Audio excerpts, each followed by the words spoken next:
Bab 1361, Kasih Sayang dan Kebaikan. Menatap Sander Ye berjalan pergi, Jina Di terkejut dan putus asa. Kedalaman pikiran pria itu membuatnya merasa takut. Dia menarik napas dalam-dalam, lalu melihat esensi Kaisar Tao di depannya. Dia mengambil esensi Kaisar dan berkata, "Karena kamu tidak punya perasaan padaku, jadi kamu memperlakukanku seperti ini." Sander Yengak menjawab, tetapi bertanya, "Nona Jina, apakah kita musuh?" Jina Di sedikit mengernyit. Sander Ye tersenyum dan berkata, "Kita bukan musuh. Kita tidak memiliki konflik kepentingan yang tidak dapat didamaikan, kan?" Jina Di menatap Sander Ye tanpa berkata apa-apa. Sander Ye melanjutkan, "Nona Jina, sebaiknya kita melihat lebih jauh, daripada membatasi diri pada alam semesta 10 gurun ini. Apakah kamu mengerti maksud aku?" Jina Di terkejut dan menatap Sander Ye dengan tidak percaya. Kemudian ekspresinya berubah pahit. Pada saat ini, dia benar-benar mengerti bahwa dia, Jina Di, tidak layak menjadi musuh pria di depannya, dan pihak lain sama sekali tidak menganggapnya sebagai musuh. Sander Ye tersenyum dan berjalan pergi. Musuh? Siapa musuhnya? Orang-orang seperti pemilik pena Tao dan lainnya yang juga merupakan orang-orang yang membangun ortodoksi dan tatanan Dao. Musuh sejatinya adalah mereka yang ingin memperjuangkan Dao seperti dirinya. Pertempuran Dao Agung. Mereka yang memenuhi syarat untuk berpartisipasi dalam pertempuran Dao Agung adalah orang-orang paling kuat di alam semesta yang luas ini. Dia telah mengalami kekuatan pemilik pena Tao dan fasa Fan. Peradaban Suiming yang disebutkan oleh Takhta Suci jelas juga tidak sederhana. Mereka merekrut bakat dari seluruh alam semesta. Meskipun hanya ada selusin Kaisar Agung di 10 gurun selama ratusan miliar tahun, dia tahu jelas bahwa peradaban Suiming pasti melakukan hal yang sama di alam semesta lain. Ini menunjukkan betapa mengerikannya kekuatan lawan secara keseluruhan. Sander Ye tahu betul bahwa perjuangan untuk Dao Agung bukanlah perjuangan sementara, terutama untuk jalan ketertibannya. Mustahil baginya untuk mendirikan sebuah tatanan sendirian.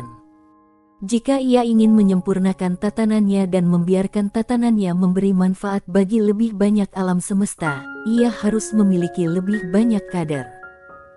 Dia telah melakukan analisisnya sendiri. Orang-orang kuat tingkat atas, seperti Kaisar Agung, tidak akan tunduk padanya sekarang. Jangan pernah berpikir tentang itu. Keluarga dan peradaban yang sangat lemah itu tidak banyak membantunya sekarang. Orang-orang yang benar-benar dapat membantunya saat ini dan memiliki potensi tak terbatas di masa depan adalah keluarga seperti keluarga Di. Jika ditempatkan di Bima Sakti, keluarga Kaisar Agung adalah tuan tanah besar dan kelas komprador besar. Keluarga ini memiliki Kaisar Agung saat ini dan sangat kuat. Tidak mungkin bagi mereka untuk tunduk pada Sander Ye sekarang. Adapun keluarga seperti keluarga Di, mereka pernah memiliki Kaisar Agung, tetapi Kaisar Agung jatuh dan kejayaan mereka hilang. Mereka termasuk kelas menengah. Keluarga dan peradaban kelas ini berada di urutan kedua setelah tuan tanah besar dan kelas komprador besar dalam hal kekuatan, dan mereka sangat ingin naik pangkat. Ini adalah target Sander Ye. Adapun kaum borjuis kecil, misalnya, keluarga-keluarga dari peradaban di bawah level 9, jika ditempatkan di Bima Sakti, mereka akan menjadi jenis yang punya uang, tetapi tidak banyak. Jika ditempatkan di sini, mereka akan menjadi jenis yang punya kekuatan, tetapi tidak banyak. Orang-orang semacam ini tidak dapat membantunya untuk saat ini, tetapi memiliki potensi besar di masa mendatang, jadi ia harus memenangkan hati mereka dan mendekati mereka. Ada golongan lain, yaitu jenis orang yang gajinya sebulan hanya 6 juta hingga 10 juta. Kelas ini adalah yang paling tidak dihargai. Ketika tidak terjadi apa-apa, mereka bekerja dengan jujur dan berkontribusi pada alam semesta. Ketika sesuatu terjadi, mereka menyerbu terlebih dahulu dan menghabiskan peluru musuh. Dapat dikatakan bahwa mereka adalah ternak dan kuda di masa makmur dan umpan meriam di masa sulit. Dan ini pula yang harus diperhatikan dan disatukan oleh Sander Ye, karena satu percikan saja dapat memulai kebakaran padang rumput. Dia tahu betul siapa musuhnya dan siapa temannya. Keluarga Di bukanlah musuhnya. Dia ingin menguasai seluruh alam semesta. Sedangkan untuk merencanakan seluruh alam semesta, ia harus memulainya sekarang dan membuat rencana. Semakin jauh melangkah, semakin tidak mudah untuk melakukan pertarungan dan pembunuhan. Hal ini membutuhkan otak, kebijaksanaan, dan gambaran yang lebih besar.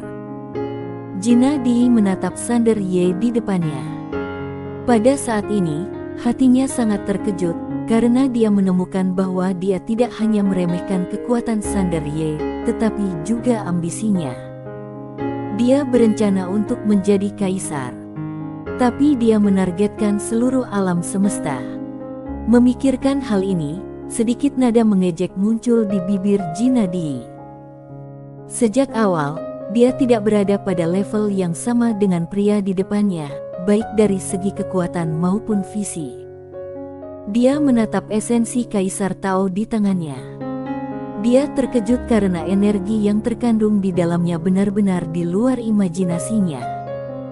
Tetapi, dia tidak berlama-lama di sana.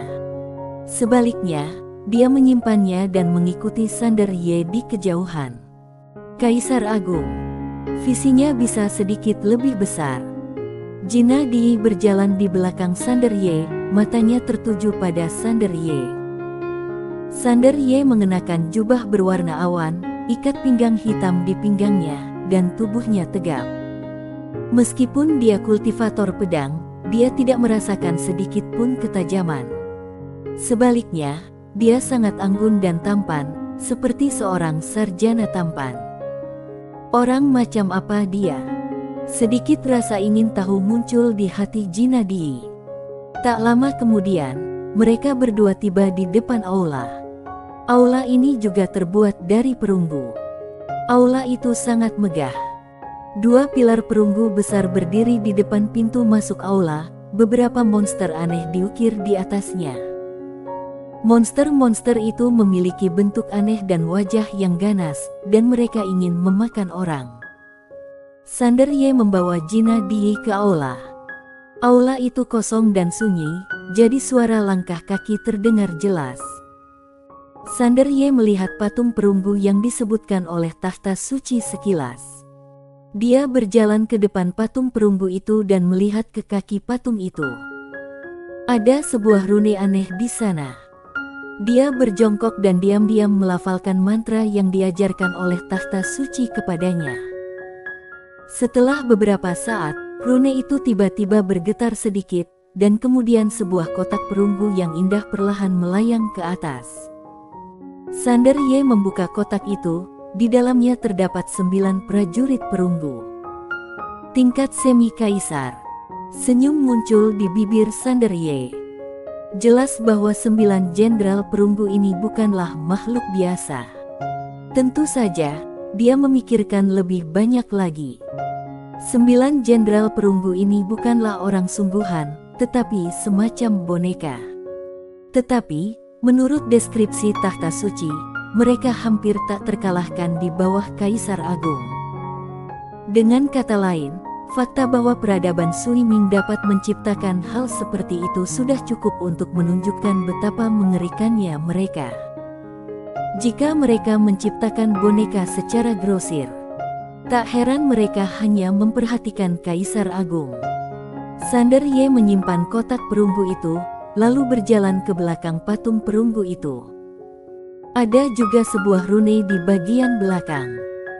Dia melafalkan mantra itu tanpa suara, dan tak lama kemudian, sebuah cincin penyimpanan perunggu perlahan terbang keluar. Sander Ye melihat ke dalam cincin penyimpanan itu dan cincin penyimpanan total 63.000 kristal kaisar kelas atas di dalamnya. 63.000 keping. Sander Ye tertawa. Kristal kaisar kelas atas ini tidak bisa ditandingi dengan kristal kaisar biasa. Hampir tidak ada kristal kaisar kelas atas di alam semesta 10 gurun. Jumlah kristal kaisar kelas atas ini sangat berguna baginya saat ini. Jina Di tiba-tiba bertanya, mengapa mereka tidak mengambil barang-barang ini? Sander Ye tersenyum dan berkata, sama seperti pindah rumah. Kita selalu meninggalkan beberapa barang di rumah asal kita. Tentu saja, ini juga membuktikan bahwa peradaban Sui Ming memiliki keluarga yang hebat dan bisnis yang hebat. Jina Di mengangguk. Setelah Sander Ye menyimpan cincin penyimpanan perunggu itu, dia mencari-cari di aula lagi dan menemukan banyak barang bagus. Dia menyerahkan sebuah kotak kepada Jina Di. Nona Jina, ini untukmu. Jina Di melihat kotak itu. Di dalam kotak itu ada bunga teratai yang terbuat dari perunggu. Bunga teratai itu tampak hidup dan bersinar, dan sangat indah. Tentu saja, ini adalah benda suci tingkat Kaisar Semu, dan ini adalah warisan peradaban Sui Ming. Ini jelas tidak tertandingi benda suci Kaisar Semu di alam semesta 10 gurun saat ini. Jina Di menggelengkan kepalanya. Sander Ye langsung meletakkannya di tangannya dan berkata, benda ini tidak terlalu berguna bagiku, tapi lebih cocok untukmu. Setelah berkata demikian, ia berjalan ke arah tembok yang tak jauh dari situ. Di tempat yang sama, Jina Di menatap teratai perunggu di tangannya. Setelah terdiam beberapa saat, dia menyimpannya. Tidak jauh dari situ, Sander Ye berjalan ke dinding. Di dinding itu ada lukisan 3 pohon. Pohon di paling kiri bentuknya sangat mirip dengan pohon Tianxing. Tetapi, ketika dia melihat lebih dekat, Sander Ye menemukan bahwa pohon kehidupan Tianxing yang pernah dilihatnya di peradaban Tianxing agak berbeda dari pohon ini. Pohon kehidupan Tianxing dari peradaban Tianxing belum lengkap. Pohon di paling kanan bening bagaikan batu giok dan penuh buah merah menawan. Pohon di tengah adalah pohon perunggu. Pohon perunggu itu berdiri di puncak Gunung Suci. Pohon perunggu itu berdiri dengan gagah, dan batangnya terbagi menjadi 12 lapisan. Setiap lapisan memiliki 3 cabang yang memanjang ke 3 arah. Di ujungnya ada kuncup yang akan mekar, satu menghadap ke atas dan satu menghadap ke bawah, dengan seekor burung emas yang tampak seperti manusia berdiri di atasnya.